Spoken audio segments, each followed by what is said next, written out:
Welcome to John's Tarot.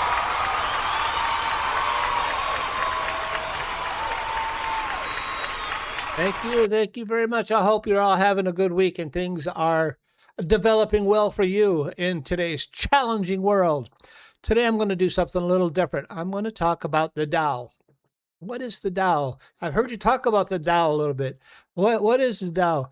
I have a little presentation I prepared, and it's a little lecture on the Tao. You know, the funny thing about talking about the Tao is the more you talk about it, the less you know. The Tao always says, those who speak do not know, those who know do not speak. But I'm going to talk a little bit about the Tao and some of my experiences with it. And I hope you enjoyed my little prepared experience. So let me go ahead and begin. Let me go ahead and begin with this. Today, I want to talk about a book that has had a significant influence on the way I understand life, the Tao Te Ching. Before I talk about my own experience with it, I thought it might be useful to spend a few minutes looking at where this remarkable little book came from. The Tao Te Ching, sometimes written Tao Te Ching, is traditionally attributed to a mysterious figure named Lao Tzu. The name itself can be translated roughly old master or the old boy. According to tradition, Lao Tzu lived sometime around the 6th century BCE and worked as an archivist or keeper of records for the Zhou royal court. There is even an ancient tradition that Lao Tzu and Confucius met. Whether any of that actually happened, however, is difficult to establish. Modern scholars generally believe that the Tao Te Ching developed over a period of time and reached something close to its present form during China's Warring States period, probably around the 4th or 3rd centuries BCE. Lao Tzu may have been a historical person. He may have represented several teachers whose sayings were eventually collected together. Or he may have become the legendary embodiment of a much older tradition of Chinese wisdom. We simply don't know. But we do know that this is a very old book. Ancient manuscripts discovered in China demonstrate that portions of the Tao Te Ching were already circulating more than 2,000 years ago. And somehow this very small collections of writings survived. For something to survive for that long, it must have great value.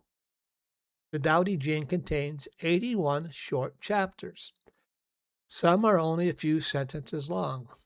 The title itself gives us some indication of what the book is about.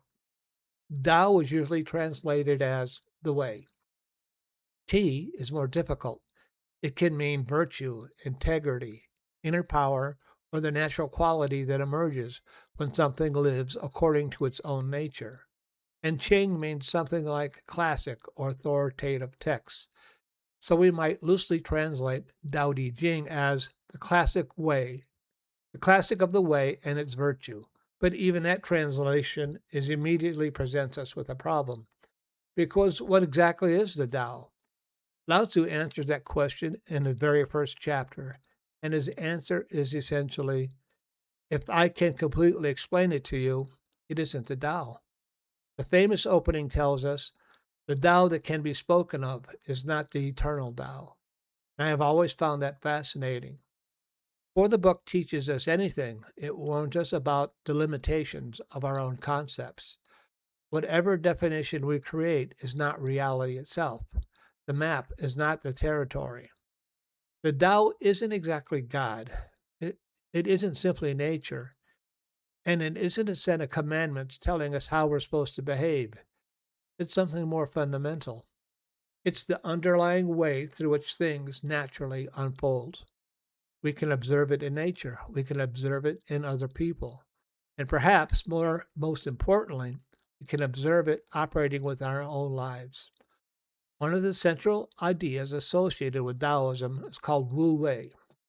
It is frequently translated as non-action, but that translation can create the wrong impression. Wu Wei doesn't mean doing nothing. It means something close to not forcing, acting without unnecessary interference, recognizing the nature of the situation and responding appropriately rather than constantly trying to impose our will upon it. And Lao Tzu repeatedly uses nature to illustrate this, especially with water. Water is soft, water yields, water seeks the lowest places. Water doesn't argue with the rock, it simply flows around it. And yet, given enough time, water can reshape the rock itself. That is one of the great paradoxes running throughout the Tao Te Ching. What appears weak can overcome what appears strong. And paradoxes everywhere in this book. Being and non-being, high and low, difficult and easy, strong and weak, full and empty. Rather than seeing these things simply as opposites, fighting one another, Lao Tzu asks us to recognize that they define one another. Without emptiness, a cup would be useless. Without the empty space inside a room, there would be nowhere to live. It's the window in the room that makes the space useful. Sometimes what isn't there is just as important as what is. And sometimes the solution to a problem isn't adding something. It's removing what doesn't need to be there. Another important theme is return. Nature moves in cycles. Things emerge, they grow, they reach fullness, they decline, and eventually they return. The Tao doesn't promise permanent expansion.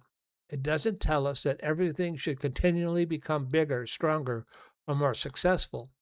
Sometimes advancement means moving forward. Sometimes wisdom means stopping. And sometimes the appropriate movement is returning.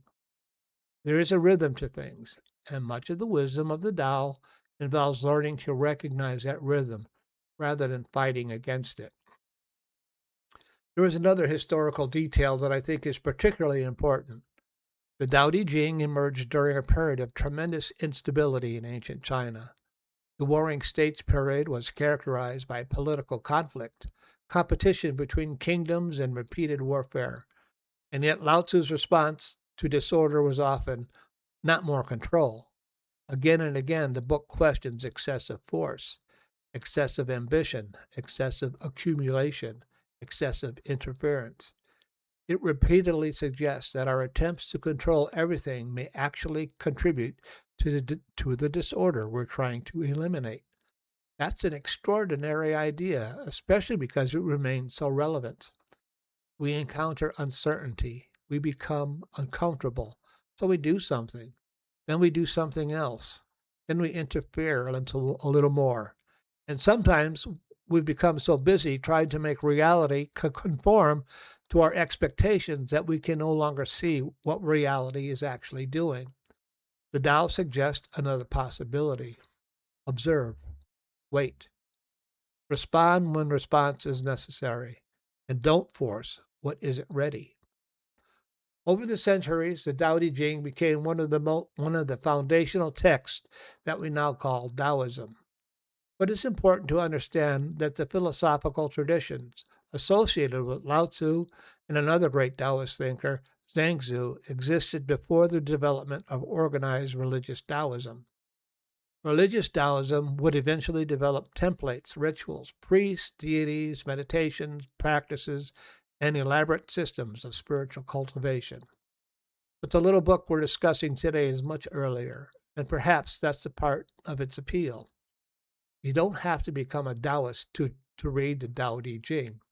You don't even necessarily have to believe anything. You can simply observe. Does this principle describe something I can actually see? Does water behave this way? Do people behave this way? Does forcing a situation sometimes make it worse? Does waiting sometimes allow something to resolve itself? Do things naturally move through cycles of growth and decline? And what happens when I begin to observe these same processes within my own life? And that is where I want to leave this history behind, because my interest in the Tao Te Ching isn't primarily academic. I didn't simply study this book. Over time, I began to use it. And that's an entirely different experience. There is a tremendous difference between understanding the statement, the Tao that can be spoken is not the eternal Tao, and encountering a situation in your own life where you suddenly understand what those words mean. There's a difference between reading about Wu Wei and discovering that the best response to a particular problem is to stop forcing an answer. There is a difference between reading about water and discovering that yielding isn't necessarily weakness. And there is a difference between reading that everything has its season and actually finding yourself in a period of your life when something has reached its natural conclusion. At that point, the Tao Te Ching stops being an ancient Chinese philosophical text. It becomes a lens, a way of looking at experience. And that has been my relationship with this little book. So rather than spending the rest of this discussion telling you what Lao Tzu meant, I'd like to tell you what happened when I began trying to live with these ideas myself. I'm going to share two experiences with you. I hope you like my little presentation where I used the Tao. And today we're not going to do a tarot reading. We're going to use the Tao. One experience where I used Wu Wei, not forcing things.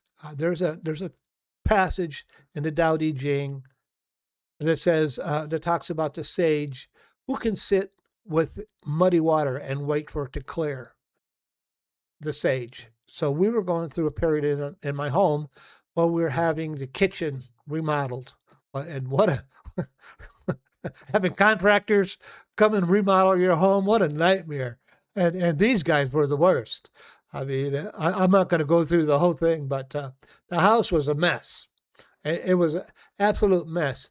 And I had to tell these guys, you got to go. Because it took a month to do a little bathroom. And I said, man, you got to go. This is not going to work. And we brought in another contractor, and he tore out the whole kitchen. And I just had to have a little condo, a little 2-bedroom condo, and he tore out the whole kitchen, and then we brought in new cabinets. And then the guys stopped showing up. There was nobody showing up. The kitchen's demolished. The cabinets are in the living room, and it's all tore up. And of course, my wife is going nuts. But I thought about this passage in the Tao Te Ching. Who can sit with muddy water, disruption, and wait for an answer to appear? Now, quite frankly, it's my wife that resolved the problem. And she went after it, and she finally got it. I'm just kind of calmly waiting for an answer to appear. Maybe I'm just lazy, but I'm using Wu Wei. And she's the one that came up with the answer. And she got some other people in there from this particular cabinet store that sold us the cabinets and asked if they had anybody that could come and install them. And like the next day, these guys came in, installed it, bada bing, bada boom, and the kitchen is done. But I had to sit with it for a while, and an answer did appear. That's using Wu Wei. I had another incident where I used Wu Wei. How was it? Oh, to fix a computer. I had a computer problem. I think I was switching over this computer, new computer, an old computer, and I had some problems. And I forget the exact detail of the problem, but I couldn't solve it. The computer kept crashing, and I couldn't figure it out. Rather than continue to force the problem, force it, and the answer not coming, I backed away from it. So it's okay. It's not life-threatening. I'm going to back away from the problem. Again, I'm going to use Wu Wei. I'm going to back away from the problem and to think about this a little bit. And I backed away from working on the computer. And that's about a day or two later, it occurred to me some of the changes I had made to this computer when I installed it. I had installed one particular part, some kind of card I installed. I go, you know what? After thinking about it for a couple of days, I go, maybe it's that card. So I uninstalled the card, I rebooted the computer, bada bing, bada boom, everything's running just fine. And that's using Wu Wei. Rather than forcing an answer, waiting for an answer to appear. So rather than doing a tarot reading for the day, I'm going to do a little reading with the Tao Te Ching. And I have a copy here, another copy here. So what would be an appropriate Tao Te Ching reading for today, the Tao of Power? And I come up with hexagram. It's not a hexagram. It's number 12. And the Tao Te Ching tells me that for today, the 5 colors blind the eye, the 5 tones deafen the ear, the 5 flavors overwhelm the palate. Fancy things get in the way of one's growth. Racing here and there, hunting for this and that, good ways to madden your mind, that's all. Relinquish what is without, cultivate what is within. Live for your center, not for your senses. That is a way of telling you. I've talked about, or I've talked about living for your center, not your senses. What makes you happy about yourself? What makes you function well in society? Don't worry about what they're telling you on television, that you got to have this. If you have a girlfriend like this, you'll be happy. If you have this car, you'll be happy. I interpret that as abandoning the philosophy of materialism and living for, and my idea is living in the path of noble service. That's my understanding of it. But what is it in your life that makes you happy, that makes you feel good about yourself? And that is what the Tao Te Ching is telling you. Oh, I got a little bit, one more thing. The Tao is, it is the way of life. It is the way things move. And it is like, life is like a river. And the river is moving downstream. Using the Taos is like diving into the river. Now, you're going to swim with the current. If you swim with the current, all your actions tend to have the power of the river go with them. Or you're going to swim against the current. Using the Tao is like swimming with the current. And that is what the Tao will help you do. If you use the Tao Te Ching as a reflection, it'll help you understand how things work, how the flow of energy moves through a society and through a situation. So I'm going to go ahead and wrap this up for today. Goodbye, Professor Marvel, and thanks a lot. Well, it was my pleasure. I hope you enjoyed my little reflections on the Tao, and I hope you enjoy me next for the next podcast. Remember, have courage, find faith, be cool, be kind, and I'll talk to you all real soon. Okay, bye-bye.